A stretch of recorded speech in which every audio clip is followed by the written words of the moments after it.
ಕೋಟಿ ಕೋಟಿ ವಂಚನೆ ಮಾಡಿ ದುಬೈಗೆ ಎಸ್ಕೇಪ್ ಆಗಿದ್ದಂತಹ ಒಬ್ಬನನ್ನ ಖತರ್ನಾಕ್ ಒಬ್ಬನನ್ನ ಕೊನೆಗೂ 2 ವರ್ಷಗಳ ಬಳಿಕ ಕೆಂಪೇಗೌಡ ಅಂತಾರಾಷ್ಟ್ರೀಯ ವಿಮಾನ ನಿಲ್ದಾಣದಲ್ಲೇ ಪೊಲೀಸರು ಲಾಕ್ ಮಾಡುವಲ್ಲಿ ಯಶಸ್ವಿಯಾಗಿದ್ದಾರೆ. ಹಾಗಾದ್ರೆ ಈತ ಮಾಡಿದಂತಹ ವಂಚನೆ ಪ್ರಕರಣ ಯಾವುದು ಮತ್ತು ಲಾಕ್ ಆಗಿದ್ದು ಹೇಗೆ ಅನ್ನೋದರ ಡೀಟೇಲ್ಸ್ ನೋಡ್ಕೊಂಡು ಬರೋಣ ಬನ್ನಿ. ವಿಧಾನಸೌಧದಲ್ಲಿ ಸರ್ಕಾರಿ ಕೆಲಸದ ಆಮಿಷ, ಕೋಟಿ ಕೋಟಿ ವಂಚನೆ ಮಾಡಿ ದುಬೈಗೆ ಎಸ್ಕೇಪ್, ಏರ್ಪೋರ್ಟ್ನಲ್ಲೇ ಲಾಕ್ ಆದ ಮಾಜಿ ಪಿಡಿಒ. ಈ ಫೋಟೋದಲ್ಲಿರುವ ಆರೋಪಿಯ ಹೆಸರು ಯೋಗೇಂದ್ರ. ಉತ್ತರ ಕನ್ನಡ ಜಿಲ್ಲೆಯ ಯಲ್ಲಾಪುರದಲ್ಲಿ ಪಿಡಿಒ ಆಗಿದ್ದವನು. ಹಣದಾಸೆಗೆ ಬಿದ್ದು ಕೆಲಸದಿಂದಲೇ ವಜಾ ಆಗಿದ್ದಾನೆ. ಆದ್ರೂ ತನ್ನ ಚಟ ಬಿಡದ ಮಾಜಿ ಪಿಡಿಒ ಯೋಗೇಂದ್ರ ಬೆಂಗಳೂರಿನಲ್ಲಿ ಹೊಸ ವರಸೆ ಶುರು ಮಾಡಿದ್ದ. ವೈದ್ಯರು, ಸಾಫ್ಟ್ವೇರ್ ಇಂಜಿನಿಯರ್ಸ್, ಉದ್ಯಮಿಗಳನ್ನ ಟಾರ್ಗೆಟ್ ಮಾಡ್ತಿದ್ದ ಯೋಗೇಂದ್ರ ಮೊದಲಿಗೆ ಅವರನ್ನ ನಾನು ಪಿಡಿಒ ಅಂತ ಪರಿಚಯ ಮಾಡ್ಕೋತಿದ್ದ. ಅಷ್ಟೇ ಅಲ್ಲದೆ ನನ್ನ ಹೆಂಡತಿ, ಬಾಮೈದುನ ಎಲ್ಲರೂ ಕೂಡ ಸರ್ಕಾರಿ ಅಧಿಕಾರಿಗಳೇ. ನಿಮಗೆ ಯಾವ ಕೆಲಸ ಆಗ್ಬೇಕು ಹೇಳಿ, ನಾನ್ ಮಾಡಿಕೊಡ್ತೀನಿ ಅಂತ ನಂಬಿಸ್ತಿದ್ದ. 3 ಪಕ್ಷದ ಎಲ್ಲಾ ಶಾಸಕರು, ಎಂಪಿಗಳು, ಹಿರಿಯ ಸರ್ಕಾರಿ ಅಧಿಕಾರಿಗಳು ನಮಗೆ ಪರಿಚಯ ಅಂತ ಹೇಳ್ಕೊಂಡು ವಿಧಾನಸೌಧದಲ್ಲಿ ಕೆಲಸ ಕೊಡಿಸ್ತೀನಿ ಅಂತ ಸಿಕೆ ಅಚ್ಚುಕೊಟ್ಟು ವ್ಯಾಪ್ತಿಯ ಓರ್ವ ವ್ಯಕ್ತಿಗೆ 17 ಲಕ್ಷ ಹಣ ತೆಗೆದುಕೊಂಡು ವಂಚನೆ ಮಾಡಿದ್ದ.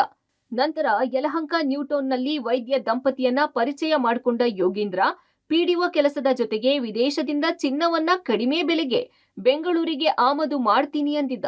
ನಿಮಗೂ ಕಡಿಮೆ ಬೆಲೆಗೆ ಚಿನ್ನ ಕೊಡಿಸ್ತೀನಿ, ಜೊತೆಗೆ ಈ ವ್ಯವಹಾರದಲ್ಲಿ ನೀವು ಹಣ ಹಾಕಿದ್ರೆ ಕೋಟಿ ಕೋಟಿ ಲಾಭ ಮಾಡಬಹುದು ಅಂತ ನಂಬಿಸಿ ಆ ದಂಪತಿಯಿಂದ 1,21 ಲಕ್ಷ ಹಣ ತೆಗೆದುಕೊಂಡು ವಂಚನೆ ಮಾಡಿದ್ದ.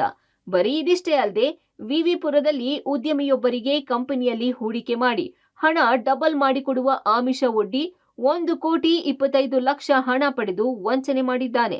ಯಾವಾಗ ಮಾಜಿ ಪಿಡಿಒನ ಅಸಲಿ ಬಣ್ಣ ಗೊತ್ತಾಯ್ತು, ಪೊಲೀಸರ ಕಣ್ತಪ್ಪಿಸಿ ದುಬೈಗೆ ಎಸ್ಕೇಪ್ ಆಗಿದ್ದ. ಈತನ ಮೇಲೆ ಕಣ್ಣಿಟ್ಟಿದ್ದ ಪೊಲೀಸರು ದುಬೈನಿಂದ ಬೆಂಗಳೂರಿಗೆ ಬರ್ತಿದ್ದಂತೆ ಏರ್ಪೋರ್ಟ್ನಲ್ಲೇ ಬಂಧಿಸಿದ್ದಾರೆ.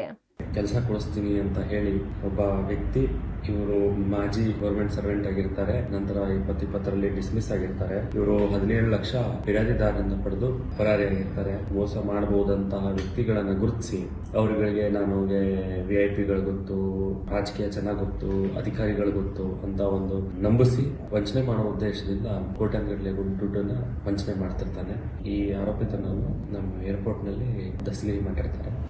ಸದ್ಯ ಬೆಂಗಳೂರಿನಲ್ಲೇ ಈತನ ಮೇಲೆ 3 ಪೊಲೀಸ್ ಠಾಣೆಯಲ್ಲಿ ಎಫ್ಐಆರ್ ದಾಖಲಾಗಿದ್ದು, ರಾಜ್ಯದ ಹಲವು ಕಡೆಗಳಲ್ಲಿ ಈತ ಇದೇ ರೀತಿ ಹೇಳ್ಕೊಂಡು ಕೋಟ್ಯಂತರ ರೂಪಾಯಿ ವಂಚನೆ ಮಾಡಿರೋದು ಪೊಲೀಸರ ವಿಚಾರಣೆಯಲ್ಲಿ ಬೆಳಕಿಗೆ ಬಂದಿದೆ.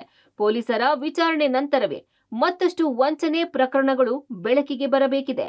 Umesh, crime bureau, public TV.